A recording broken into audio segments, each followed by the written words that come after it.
الحمد للہ رب العالمین۔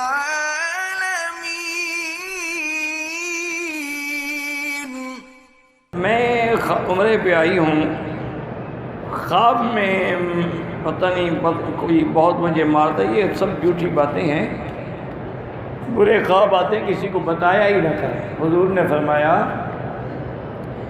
خواب دو قسموں سے ہیں، ایک رحمانی ایک شیطانی۔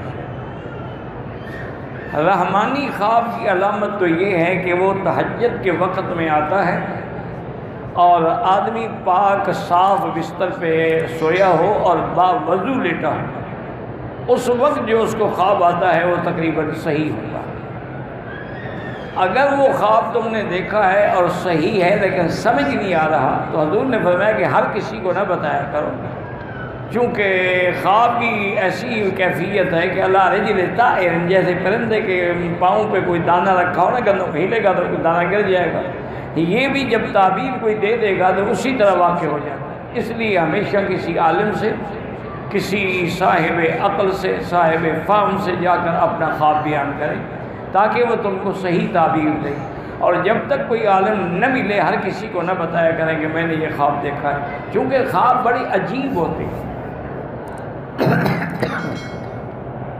ایک دفعہ ہارون الرشید بادشاہ کی جو بیوی تھی نا، زبیدہ بیوی، بڑی اللہ والی عورت تھی اور بڑی نیک صالح تھی، جس نے یہ مکے والوں کے پانی کا انتظام کیا، اور عین زبیدہ آج تک وہ قائم ہے۔ وہ صبح کی نماز کے بعد رو رہی تھی، چیخ رہی تھی، اور ہارون آئے، انہوں نے کہا کیا بات ہے؟ انہوں نے کہا میں نے ایسا گندا خواب دیکھا ہے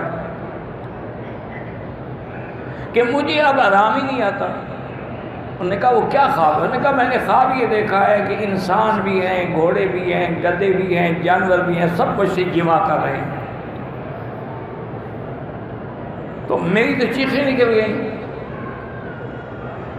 ہارون نے فرمایا گھبرانے کی بات نہیں، کوئی حقیقت تو نہیں ہے نا، ایک خواب ہی ہے نا۔ میں ابھی امام ابو یوسف اس وقت وہاں کے قاضی القضات تھے، سب سے بڑے قاضی جو تھے بغداد کے وہ تھے۔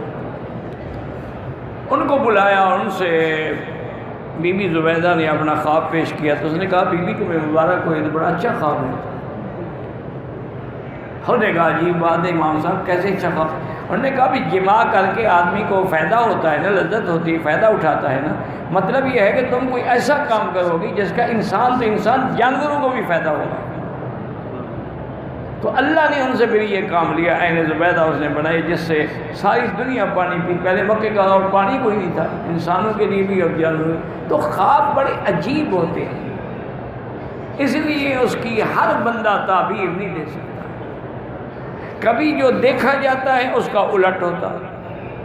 اب دیکھیں نبی کا خواب تو واقعی ہے نا، لیکن حضرت ابراہیم نے دیکھا کہ انی اذبحک کا، لیکن وہ ذبح نہیں ہوئے۔ تو اس طرح یہ بڑے عجیب، اور اس فن میں حضرت محمد ابن سیرین رحمۃ اللہ علیہ بھی بہت بڑے معبر تھے۔ انہوں نے کتاب تعبیر الرؤیا بھی لکھی ہے، اب بھی ملتی ہے۔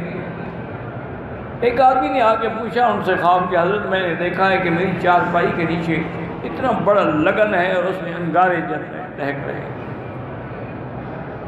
اور میں تمہیں کوئی بہت بڑی دولت ملے گی، جاؤ چلائیے۔